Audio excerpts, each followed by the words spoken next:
হাই everyone, আপোনালোকক আজি মই এটা দৃশ্য দেখাইছোঁ। আমাৰ ঘৰত মুৰ্গী কাটিছিলোঁ।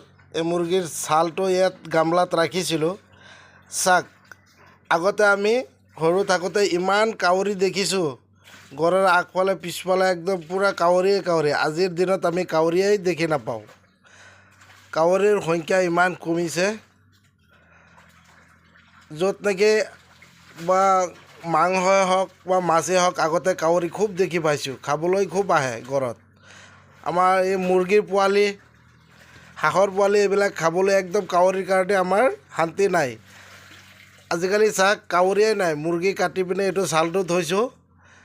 প্ৰায় 1 ঘণ্টা থৈ দিয়াৰ পিছত এটা কাউৰীহে আহিছে। এইটো চাওক, এটা কাউৰীয়ে আমাৰ একদম ঘৰৰ যিটো বাৰান্দা বুলি কয়, এই বাৰান্দাত আহি এইটো গামলাৰ পৰা কাউৰীয়ে